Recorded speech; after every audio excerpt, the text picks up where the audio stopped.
안녕하세요. 바른투자 커뮤니티 멘토를 맡고 있는 이빨톡톡입니다. 오늘은 이제 오랜만에 조정장이 나왔어요. 시장에서는 오랜만에 이제 조정장이 나왔고, 조정장인데 종목 장세는 지속되고 있다. 종목 장세는 지속되고 있다. 이제 상승 탄력으로 봐서는 상승 중인 종목들이 탄력이 더 좋았다.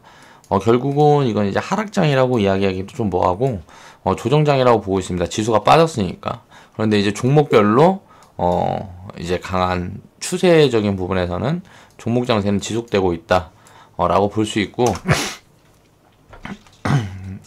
원래 전에는 저는 이제 3% 이상 종목, 3% 이상 하락 종목, 상승 종목, 이렇게 해서 이런 부분을 봐서 저는 원래 이렇게 판단을 했었는데, 이거보다 지금은 이제 5% 이걸로 바꿨어요. 원래는 이제 3% 이상 상승, 3% 이상 하락 종목을 원래 기준으로 자꾸 대응을 했었는데, 그 평택촌놈 이분이라고, 그 제가 증권 방송을 이제 보는 게 몇 개 있어요. 몇 개 있는데, 이제 이분들이 전문가분들이 저랑 이제 매매하는 스타일이나 또 주식 투자에 대한 마인드는 달라요. 마인드는 다른데 저는 굉장한 장기 성향입니다. 그리고 누구보다 원래 단타를 하는 단기 성향이었던 원래는 그 투기꾼이었는데, 이제 결론적으로 이런저런 분석을 하면서 공부를 이제 직접적으로 하면서, 절대 장기 투자를 단기적인 매매를 해서는 이길 수가 없구나. 자산가, 우리가 주식 투자를 접근을 하는데 투자로 접근을 해서 내가 자산가로 들어서기 위해서 투자를 하는 거라 그러면 단타를 해서는 절대 부자가 될 수 없구나라는 걸 깨달았어요. 그거는 이제 불가능한 겁니다. 제 이론적인 부분에서 제가 판단하는 바는 그래요. 그래서 힘들게 그냥 단기 매매 이런 거 할 필요 없이 장기적으로 끌고 갈 수 있는 시스템을 만들자 해서 만들었고, 그런 시스템으로 지금 운영하고 있는 게 우리 커뮤니티죠. 그리고 그런 부분에 대한, 그 시스템에 대한 부분은 영상으로도 제가 계속 언급을 드리면서 말씀을 드리고 있고요. 자, 이분 방송 보면 서울경제TV에서 하는데 9시 10시에 하면 할 거예요. 이분 방송을 보면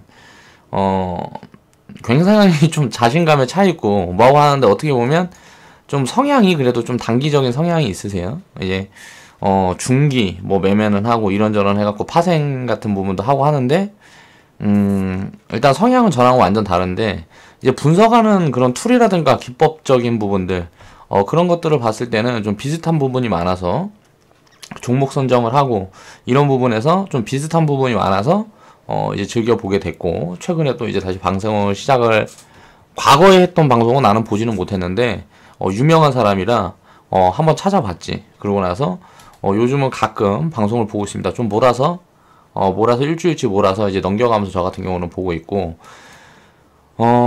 이런 걸 봐서 이제 종목 장세를 판단하는데, 이 사람 기준도 그렇고 내 기준도 그렇고, 이런 걸로 봤을 때 종목 장세를 판단할 수가 있다는 거예요. 그러니까 상승 종목이 많고 하락 종목이 많고, 이것만 봐서는 상승의 폭이라든가 하락의 폭을 알 수가 없죠. 그래서 그런 걸 볼 때, 기준으로 볼 때 우리가 상승을 어느 정도 기준으로 볼 거냐, 3%로 원래 제가 봤을 때는 3% 정도면 상승이라고 볼 수 있다 라고 원래는 기준점을 잡았던 건데, 그거는 좀 그러니까 상승세라 그러기 하기는 좀 애매한 상승 탄력이라는 그 기준에 좀 맞닿았어요. 이분 방송을 보면서 이런 걸 다 얘기를 하길래. 그래서 분석을 해보니까 이쪽이 더 정확한 것 같아서, 날짜를 이렇게 놓고 분석을 해보니까 이쪽이 더 정확한 것 같아서 종목 장세를 판단할 때는 저도 이걸로 이제 기준으로 잡고 있습니다. 그건 그렇고, 이제 종목 장세를 판단을 할 때 이 기준에 대한 부분은 제가 다음에 이제 또 방송 영상으로 또 이제 제작을 해볼게요. 그리고 오늘 할 이야기는 이제 화장품 바이오, 요즘 이제 뜨거운 거죠. 뜨거운 섹터들인데 이제 조정을 좀 들어올 시기가 됐어요. 두 섹터 다. 지금 사면 안 됩니다. 단기적으로 자리가 별로 좋지 않아요. 그리고 중기적으로 장기적인 포지션을 취할 때도 항상 단기적인 흐름에서 바닥 구간을 잡아서 진입을 해야 되는 거예요. 왜냐면은 중기적으로 장기적으로 포지션을 취할 건데, 단기적으로 고점부에서 잡아버리면 당장 운이 좋으면은 예를 들어서 뭐 10% 20% 갔다가 마이너스로 돌아가고 뭐하고 해서 심리를 흔들어요. 그렇기 때문에 포지션은 항상 장기 바닥, 그리고 중기 바닥, 그 중기 바닥 중에서도 단기 바닥을 잡아서 진입을 해야 이제 역사적인 저점 자리를 잡을 수가 있는 확률이 높아진다 라는 관점으로 봐야 됩니다. 그래서 저는 항상 진입을 할 때는 무조건 바닥 구간에 진입하려고 노력을 해요. 그리고 이제 바로 튈 것 같은 종목은 이제 진입을 할 때가 있어요. 리딩상에도 진입을 하고 사인이 나갈 때가 있는데, 이제 만약에 거기서 눌려버리면 추가 매수가 들어가고 뭐하고 했을 때 리스크가 없다고 판단되는 종목들만 그런 식으로 하고, 단기적으로 슈팅이 세게 나와버리면 수익을 크게 볼 수 있으니까 그렇게 진입할 때가 있죠. 그렇게 진입할 때도 있는데, 그건 이제 추격 매수 관점이라서 웬만하면 추천드리지 않습니다. 딱 보면 바닥부터 너무 많이 올라와 있는데 눌림이 없이 지금 그냥 올라가고 있는 그 구간이다. 그런 구간에서는 원래 진입을 하는 게 아니에요. 그리고 이제 화장품 바이오는 그래서 지금 단기 고점 구간에 와 있는 구간이고, 얘네들이 이제 추후에 대장이 될 수 있는지 없는지 이 부분을 가지고 이야기가 많은데, 저는 사실 될 수 없다고 보는 측입니다. 왜냐면 고평가되어 있다. 이게 고평가되어 있으면 상승을 하면 할수록 이게 부담이 돼요. 가격이라는 게 부담이 되기 때문에, 대장이라는 거는 쉽게 말하면 주도주라는 거는 지수를 이끌고 상승을 만들어 가야 되는데, 어느 정도는 가치적인 측면에서 이제 매력이 있는 구간부터 시작을 해야 되는데, 이게 2015년도 대장 섹터이고, 그때 대장이었기 때문에 너무 심하게 고평가가 되어 있어서 지금 뭐 고점 자리부터 한 50%, 심하게는 30%, 50% 이렇게 빠져있는 구간이지만 아직도 굉장한 고평가 구간이에요. 그렇기 때문에 저는 사실 좀 한참 좀 지나야, 한 3년에서 5년은 지나야 그래도 어느 정도 기업이 돈을 많이 벌고 기업이 지금보다 훨씬 더 성장을 한다 그래도 이제 밸류에이션 측면으로 해서 지금보다는 훨씬 더 매력적인 구간이 나와야 이제 투자 진입을 해볼 수 있는, 그러니까 장기적인 관점에서 진입을 해볼 수 있는 그런 측면이 오지 않을까라고 보고 있습니다. 일단 너무 고평가라고 저는 개인적으로 그렇게 생각을 하고요. 이제 분석은 두 가지 측면으로 나뉘는데 두 개 다 말이 됩니다. 오늘 이제 그 부분을 한번 살펴볼 거예요. 자, 저는 이제 화장품 바이오는 이제 박스권이나 위로 아래로 오르고 내리고 하면서 이제 추세를 만들어가지는 못하고 그 구간에서 이제 머물러서 상승과 하락을, 물론 변동폭은 바이오 같은 경우는 굉장히 크게 잡아갈 수 있어요.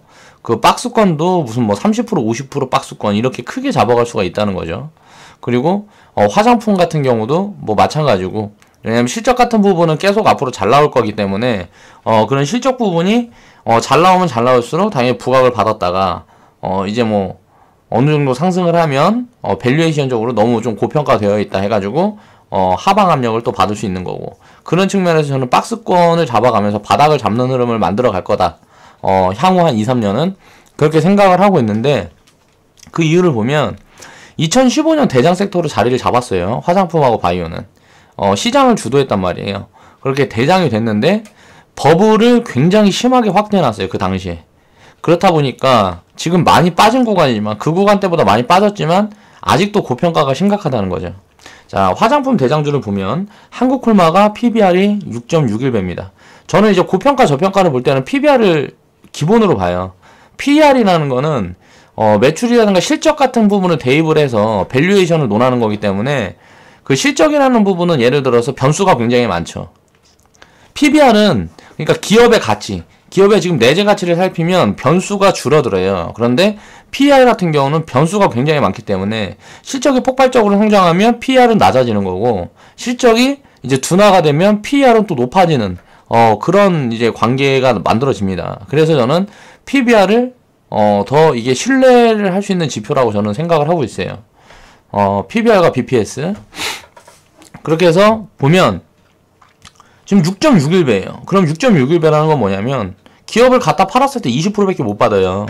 지금 기업을 어디다 갖다 팔았을 때 적정 가치로 보면 지금 기업이 가지고 있는 자산을 다 내다 팔았을 때 그거에 6배 이상의 밸류에이션을 받고 있는 거예요. 그러면 이건 좀 너무 심각하게 고평가가 아닌가, 저는 그런 생각을 합니다. 코스맥스도 마찬가지고요. 아모레퍼시픽도 마찬가지고, LG생활건강도 마찬가지. 굉장히 고평가라는 거죠. 근데 화장품 섹터도 잘 찾아보면 중소형주 중에는 이렇게 고평가가 심각하지 않은 부분, 아는 기업들이 있고, 또 매출 성장이 엄청나게 폭발적으로 늘어나는 기업들이 있어요.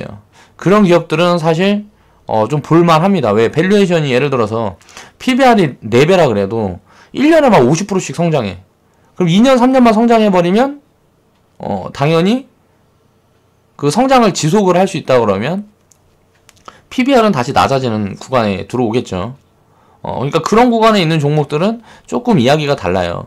그러니까 성장이 굉장히 탄력적일 때 그런 종목들은 얘기가 다른데, 일단 고평가되어 있는 부분들은 리스크가 굉장히 크고 안정적으로 장기적으로 계속 추가 매수를 할 수가 없어요.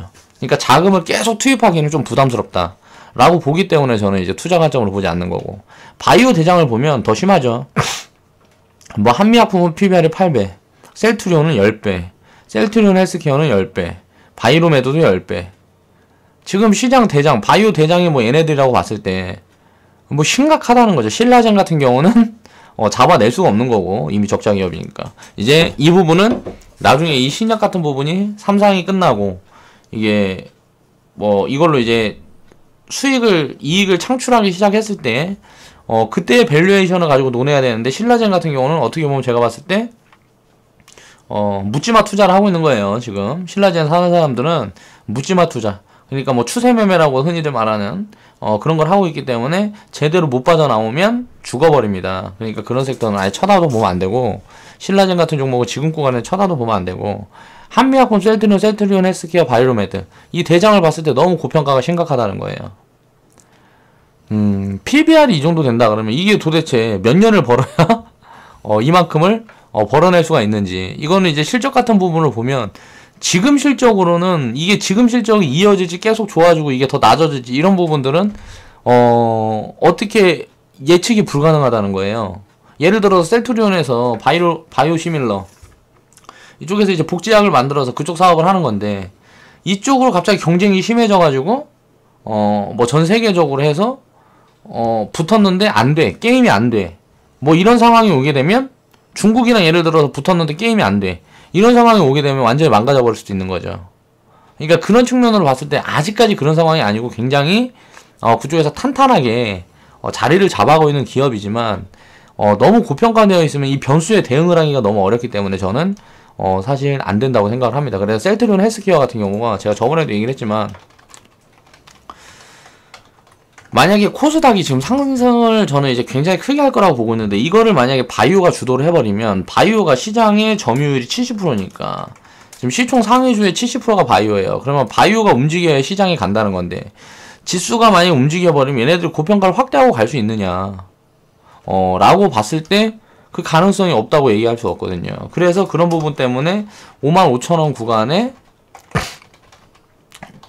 자, 제 꼭지 구간이었을 때 이게 얼마였을 때야? 셀트리온 헬스케어가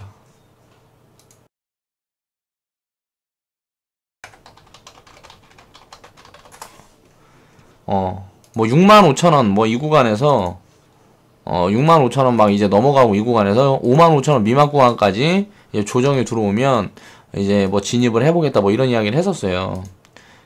그런 이야기를 했었는데 지금은 이제 좀 관점을 바꿨죠. 그래 진입을 하면 안 되겠다. 왜? 너무 고평가다.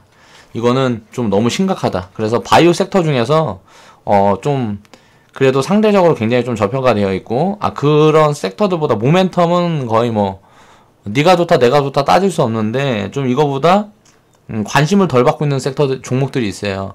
그런 종목들만 관심을 가지고 이런 종목들은 고평가를 확대한다 그래도 매매하지 않는 게 맞다라고 판단을 드렸어요. 그래서 분석을 해보니까 이렇게 고평가인 종목이면 시장을 주도하기가 어렵다라는 결론이 나왔습니다. 개인적으로 PBR이 이렇게 높다는 건 5년 10년 후에 기업 가치를 지금 주가로 평가받고 있다는 거예요. 그러니까 5년 10년 후에 기업 가치를 지금 주가로 평가받고 있다는 건데, 5년 10년 후에 만약에 성장을 이렇게 지금처럼 폭발적으로 하지 못한다 그러면 망가질 수 있다는 거죠. 그래서 이렇게 고평가가 심각하다는 판단이 된다는 거고, 이렇게 고평가가 심각하다는 거는 무너지게 되면 정말 심각하게 많이 무너집니다. 그러니까 그런 부분들을 계속 저는 이제 확인을 해왔기 때문에 지금은 이제 좀 이쪽 섹터는 쳐다보지 말자라는 관점으로 좀 마음이 굳었어요. 물론 아예 버릴 수는 없겠지만, 너무 소외를 되면 안 되니까 아예 버릴 수는 없겠지만, 비중을 굉장히 작게 해서 이 중에 저평가 종목들을 찾아서 그런 종목들만 몇 개만 가지고 가자 라고 보고 있는 거고요. 투자를 한다면 이렇게 버블이 끼어 있는 구간에선 진입하지 않는 게 정답이라고 저는 생각을 합니다. 자, 미래 가치를 과하게 주가에 반영받았다는 건 안전성 측면에서 이제 최하점을 줄 수가 있어요. 미래 가치가 이렇게 과하게 주가에 반영이 되었다. 그렇다 그러면 이제 계속 지금 구간이 비싸다는 건 다 알고 있단 말이야. 그러면 이렇게 비싸게도 주식을 살 거냐? 이 고민을 했을 때 주저주저 하게 되는 사람들이 많다는 거죠. 가치 분석을 할 줄 아는 사람들은. 그러니까 이런 부분에서 봤을 때 주가의 지금 뭐 움직임을 보고 매매를 하는 관점에서의 대응은 가능하겠지만 장기적으로 보유를 한다고 봤을 때 좀 매력이 없다고 판단을 한다는 거예요. 그렇기 때문에 시장을 주도할 수가 없다라고 저는 결론을 하고 있는 거고, 그러니까 쉽게 말하면 고평가기 때문에 시장을 주도할 수가 없다는 게 제 관점입니다. 그래서 이제 상승폭을 계속 확대하기는 힘들 거라는 게 내 생각이고요. 이제 투자를 한다 그러면 비중 관리를 철저히 해가지고 투자 자금의 깡통도 견딜 수 있는 멘탈을 가진 사람들만 진입을 고려해야 된다. 그 정도, 예를 들어 셀트리온이 망한다 라고 생각을 하고 자본을 투입할 수 있는 사람들만 해야 될 만큼 그렇게 그런 고평가 구간이다 라고 말을 하는 거예요. 셀트리온이 망할 거란 이야기가 아니고 그 정도의 마음가짐으로 이 돈은 버렸다 라고 생각을 할 정도로 비중을 잘게 쪼개서 투자를 한다 그러면 일정 부분은 가져갈 수 있겠지만 굳이 그렇게 리스크를 감내하면서 이런 섹터들을 불안한 마음에 살 필요는 없다고 생각합니다. 자, 다른 분석을 볼게요. 제가 그때 셀트리온 이거 사야 되겠다라고 분석을 했던 이유는 코스닥이 간다면 바이오는 간다는 거죠. 그러니까 그런 관점으로 이제 분석을 했던 거예요.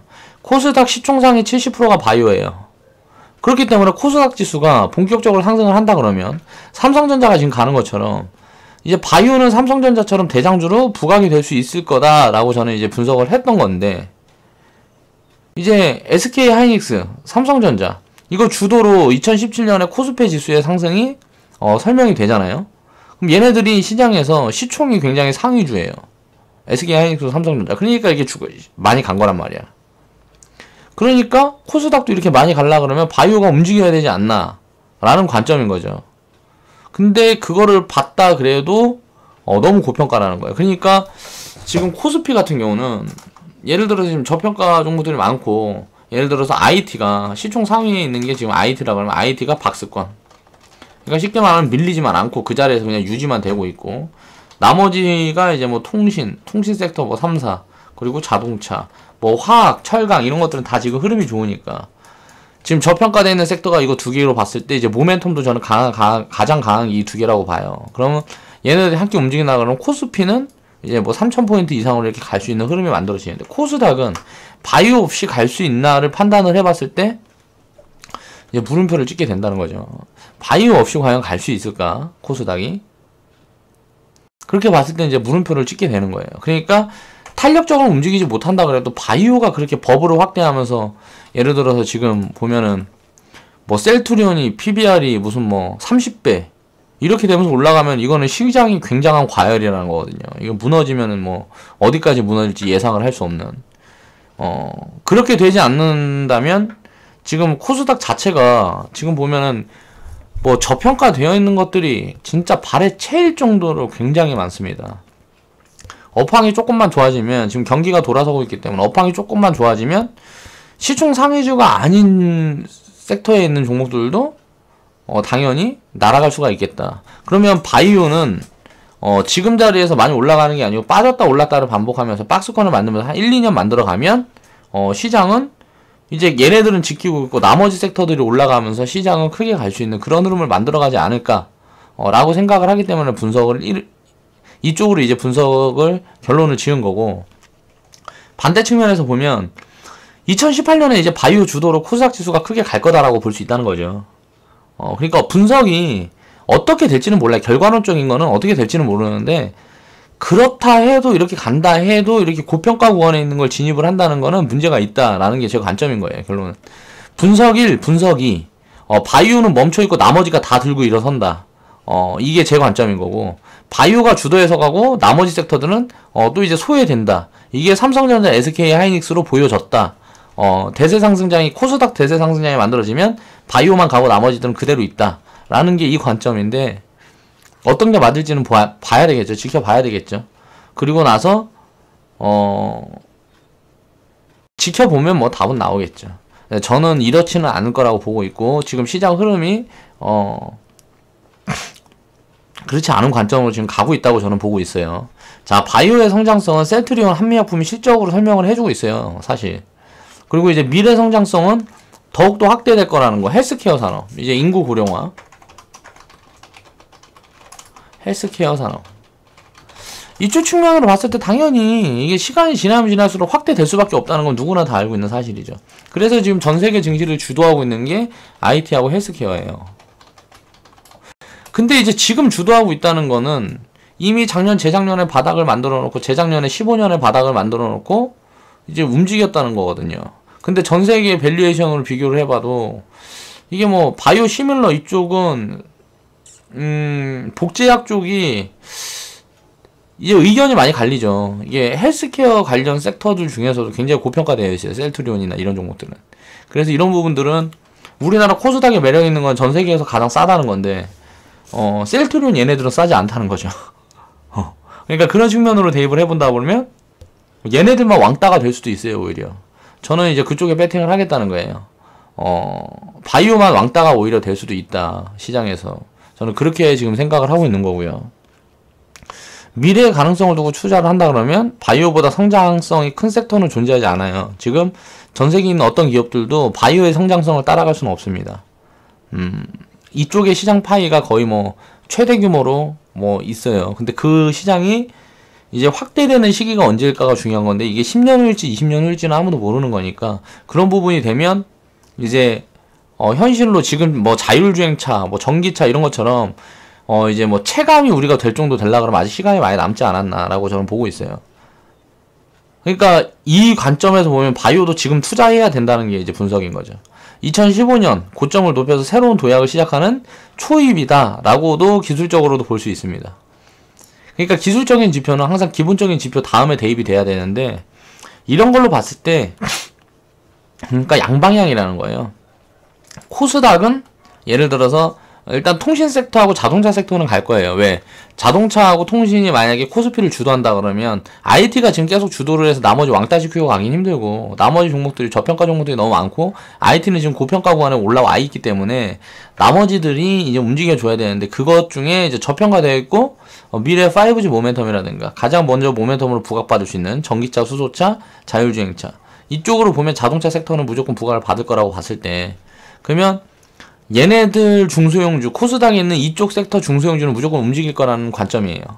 뭐 자율주행 관련된 기술주라든지 무슨 뭐 이쪽은 이제 무조건 움직일 거라는 게 관점인데, 나머지 섹터들을 두고 봤을 때 바이오가 움직이면 그들은 이제 눌릴 거고, 이제 움직이지 못할 거고, 바이오가 가만히 있으면 그들이 이제 가치주들이 움직이면서 가치주 장세가 펼쳐질 거예요. 세상에 이제 사실 보면 가치주 장세, 이게 가장 건전한 장이라고 생각을 합니다. 가치주들이 올라가서 저평가를 이제 해소하는 장세, 이 장세가 이제 가장 건전한 시장 흐름이라고 보는데, 이렇게 성장주들이 움직이는 시장은 어떻게 보면 투기 성향을 갖고 가는 시장이기 때문에 그렇게 건전하진 않은데, 돈이 그쪽으로 몰린다 그러면 어떻게 해요? 추세를 따라가야죠. 그러니까 그런 부분들은 좀 지켜보면 어떻게 흐름이 나오겠죠. 그래서 분석 1도 맞고, 어떻게 보면 정반대의 이야기지만 내가 분석한 이런 부분들도 맞는 것 같고, 두 번째 이렇게 해서 지수 추종형으로 해서 이렇게 움직이려고 그러면 시총 상위주를, 예를 들어 시총 상위주밖에 매매를 못한단 말이에요. 이제 뭐 메이저가 시장을 주도하니까, 그럼 메이저 장세가 메이저가 주도한다고 봤을 때 얘네들이 움직일 수밖에 없다라는 관점도 틀리지 않다는 거예요. 그러니까 2015년에 고점을 높여서 새로운 도약을 시작하는 초입이다 라고 기술적으로 판단을 할 수가 있다는 거죠. 이런 관점을 다 봤을 때 둘 다 틀린 이야기가 아니기 때문에, 저는 근데 이제 결정을 해야 되겠죠. 나는 이렇게 고평가된 주식에 이렇게 장기 투자를 할 자신이 없다. 매매는 할 자신이 있지만 장기적으로 뭐 할 자신이 없다. 왜? 이렇게 고평가되어 있으니까 심리적으로 계속 불안해. 그렇기 때문에 나는 가치주 측면으로 방향을 틀었다는 말씀을 드리는 거고, 바이오는 그러니까 지금 쉽게 말해서 어떻게 될지 모르겠다는 거예요. 이거는 진짜 누구도 예상을 할 수 없을 것 같아요. 어떻게 될지 모르겠어요. 중기적으로 한 2년 정도 흐름을 놓고 봤을 때. 근데 저는 이제 박스권으로 해서 바닥을 다지면서 조금 지금 고평가되어 있는 부분들이 해소가 돼야 이제 움직이지 않겠나라는 보는 그런 관점인 거예요. 결론은 그렇게 이렇게 지금 고밸류를 받고 있는 주식에는 저는 투자를 하지 않겠다라는 게 관점인 거고, 이제 화장품 대장 섹터 기술적으로 분석을 해보겠습니다. 지금 보면 LG 생활건강이 고점을 뚫어내면서 이 구간이 지금 이제 새로운 추세를 시작하는 구간일 수도 있고, 이제 밀리는 구간일 수도 있어요. 이 구간에서 이렇게 만들어낸다면 이제 본격적으로 하락을 시작하는 그런 흐름을 만들어낼 수가 있는 거고, 아직 한국콜마, 코스맥스, 아모레스 퍼시픽 이런 종목들은 그냥 반등만 돌았을 뿐이지 이게 추세가 전환됐다고 볼 수 있는 흐름은 아닙니다. 그래서 LG 생활건강의 흐름을 보이면서 고점이 꺾인다 그러면 이제 아모레퍼시픽이나 코스맥스, 한국콜마는 더 크게 무너질 거예요. 그렇게 보고 있고, 이제 그 PBR 측면으로 봤을 때 화장품 섹터는 너무 고평가 구간에 있기 때문에, 그러니까 결론적으로 지금 쳐다볼 시기가 아니다라는 게 제 관점입니다. 그리고 이제 바이오 같은 경우는 신라제는 뭐 오늘도 뭐 9% 이상 뭐 급등을 했었죠. 지금 보면 고점에서의 장대 양보는 이제 꼭지를 나타내는 지표다라고 저는 이제 생각을 해서, 이 부분을 보면 신라제는 끝나지 않았나. 지금 뭐 거의 뭐 성장성 그 하나만 보고 예를 들어서 투기 세력들이 과열을 만들어가고 있는 구간이라고 보고 있고요. 지금 보면 셀트리온 헬스케어 같은 경우도 윗골이 이렇게 길게 달았던 부분은 이거는 조정을 받겠다. 그렇게 볼 수가 있는 거죠. 저는 그렇게 보고 있습니다. 근데 바이로메드 같은 경우 보면 바닥을 다지고 이제 추세를 들어올리는 모습이 보여요. 한미약품도 마찬가지죠. 이런 걸 보면 이게 혼조가 되어 있기 때문에 흐름이 이렇게 갈 거다 저렇게 갈 거다 판단이 굉장히 어려워요. 그래서 바이오 섹터는 잘 모르겠어요.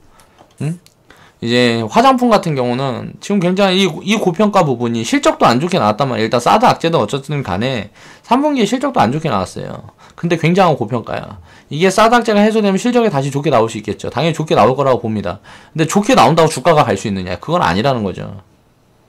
왜냐면은 일단 기업의 가치를 봤을 때 지금 굉장히 고평가되어 있는 부분이기 때문에 저는 가지 못할 거라고 보고 있습니다. 이제 시장을 주도하지 못할 거라고 보고 있어요. 물론 뭐 여기에서 뭐 이제 뭐 30% 50% 뭐 이렇게 움직일 수 있겠죠. 더 갈 수 있겠죠. 근데 그걸 보고 투자를 한다는 거는 무리가 있다라고 판단을 하고 있는 거고요. 그래서 결론적으로 바이오 섹터가 성장성이 굉장히 큰 건 맞고, 코스닥 시총 상위의 대부분을 차지하는 것도 맞지만 그 부분이 바뀔 수 있는 그런 가능성을 저는 보고 있고, 만약에 바이오 섹터가 시장을 주도한다 그래도 바이오는 사면 안 된다 라는 게 제 관점이에요. 우리가 2016년도에 2월 달부터 시작해서 IT만 갔을 때 IT를 버렸던 것처럼, 바이오가 만약에 그렇게 해서 바이오만 움직인다 그래도 바이오는 버려야 된다는 게 제 생각입니다. 왜냐면 그렇게 투자를 한다 그러면 2018년도에 우리가 알고 있는 그 코스피에서 대장은 무조건 코스닥에서 대장하고 따로 잡힌단 말이에요. 코스피에서 대장은 화장품은 절대 잡힐 수가 없어요, 지금은. 그리고 IT가 지속할 수도 없고. 그럼 그 다른 대안이 봤을 때 통신하고 자동차밖에 없다 봤을 때, 코스피에서 걔네들이 가면 코스닥에서도 걔네들은 무조건 간다는 거예요. 그러니까 코스피에서 그들의 움직임을 보고 그들이 움직이는 게 보여지면 코스닥에 그쪽에 섹터에 집중을 하고, 이제 가치주 장세로 이제 돌아서는 모습들이 보이면 가치주들도 담아가는 거고, 바이오 섹터가 시장을 주도해 버린다. 그러면 이제 가치주들은 버리고 자동차 통신 섹터 위주의 포트만 구성을 하면 결국은 우리는 수익을 크게 만들어갈 수 있는 그런 관점이다 라고 보고 있는 거죠. 그래서 바이오가 대장이 될지 이거는 모르겠어요. 근데 화장품은 안 된다, 이건 저는 이제 확정적으로 이야기할 수 있습니다. 이제 바닥에서 올라오는 것 뿐이지 지금 이제 뭐 주도주로 부상할 수는 없어요. 저는 없다고 보고 있습니다. 그렇고 이제 그 바닥에서 올라오는 폭은 뭐 이제 50% 100% 이렇게는 갈 수 있겠죠. 그런데 항상 지금 보면 대형주들은 이렇게 고평가되어 있기 때문에 나름대로 저평가되어 있는 종목과 실적 개선이 빠르게 돌아서는 그런 종목들 위주로 가야 됩니다. 화장품도. 그러니까 이런 대형 섹터 이런 것들은 쳐다보지 말라는 거예요. 뭐 한국콜마, 코스맥스, 아모레퍼시픽, 생활건강 이런 거는 저는 아니라고 본다는 거죠, 개인적으로. 이 두 가지 측면으로 분석이 가능할 듯하다 해가지고 이런 다른 관점의 이야기를 해봤고, 포지션을 잡을 때 그러니까 이거는 나의 기준인 건데 기준이라는 게 항상 있어야 된다고 봐요. 그러니까 이게 맞든지 틀리든지 간에 수익을 보고 안 보고는 기준이 맞고 틀리고는 사실 중요하지 않습니다. 가격의 원리만 알면 주식 투자에서 나는 셀트리온 하나만 갖고도 10년 매매하면 수익을 무조건 볼 자신이 있어요. 고점에서 예를 들어서 5년 빠지고 바닥에서 3년 기는 종목 갖고 8년 동안 매매를 해도 그 종목 하나만 가지고도 수익을 볼 수 있을 자신이 있단 말이에요. 그거는 우리가 이런 주도주를 읽어내고 시장에 대한 부분을 내 기준을 잡고 한다는 이유는 기준은 바뀔 수 있어요. 내가 계속 틀린다 그러면 잘못된 거니까 바꿔야 되겠죠. 근데 그 기준이 경험을 통해서 맞다는 게 확인이 되고 기준이 검증이 된다 그러면 그 기준에 두고 투자를 해야 심리적으로 쫓기지 않을 수가 있습니다. 장기적으로 보유하려 그러면 심리를 다스리는 게 굉장히 중요한 부분이기 때문에 심리적으로 절대 쫓기지 않는 매매를 해야 되고, 그런 매매를 하기 위해선 이런 분석이 여기서 왔다 갔다 하면 안 된다는 거죠. 이렇게 왔다 갔다 하지 않는 자기의 기준을 반드시 잡아야 된다. 그래서 내 기준에는 화장품 바이오는 그냥 매매 관점인 거지 장기적으로 보유할 수 있는 섹터는 아니다 라는 관점이기 때문에 지금 버린다고 보고 있고요. 버린다고 보고 있고 버렸어요. 사실 이제 버렸어. 그래서 얘네들은 정말 좋아 보이는 종목, 우리가 그렇다고 바이오 섹터를 아예 안 갖고 있는 건 아니에요. 굉장히 성장을 크게 할 수 있는 그런 기업들은 몇 종목 보유하고 있습니다. 근데 대부분 쳐냈고, 이런 뭐 지금 보면 급등락하고 이런 종목들을 지금 손을 안 대고 있다는 거죠. 이제 화장품 섹터도 마찬가지고 지금 2차전지도 왜 버렸을까? 걔네가 저평가 구간일 때 쌀 때 집지를 못했기 때문에 지금 비쌀 때는 우리가 진입할 수 있는 시점이 안 나와요. 안 나와. 진입할 수 있는 시점을 잡을 수 있다 그러면 진입해 볼 수 있겠지만 지금은 굉장히 고평가 구간이기 때문에 들어갈 필요가 없다. 왜냐하면 시장을 주도할 수 있는 앞으로 주도할 수 있는 섹터에 집중을 해야지, 이게 지금 주도했던 섹터에 따라잡는 거는 그거는 이제 뭐 투기 성향밖에 아닌 거라고 저는 보는 거죠, 개인적으로. 내가 맞을지, 바이오, 화장품, 2차전지 얘들이 맞을지는 뭐 시간이 지나면 다 검증이 되겠죠. 그 부분에서 난 자신이 있고 나만의 기준이 있기 때문에 그런 부분에 대한 이야기를 해본 거고, 이 영상을 시청하시는 지금 여러분들도, 시청자분들도 그런 부분에 대한 고민을 한 번쯤은 해봐야 되지 않나, 우리가 투자자라면 그런 생각을 해봅니다. 지금까지 이빨 톡톡이었고요. 좌측 하단에 보시면 추천 마크 있습니다. 추천 마크 클릭해 주시고 광고 시청 좀 부탁드릴게요. 그럼 오늘 영상은 이만 마무리하고 그럼 내일 뵙겠습니다. 내일 또 새로운 이야기를 가지고 한번 이야기를 나눠볼게요. 자, 긴 영상 시청해 주셔서 감사합니다.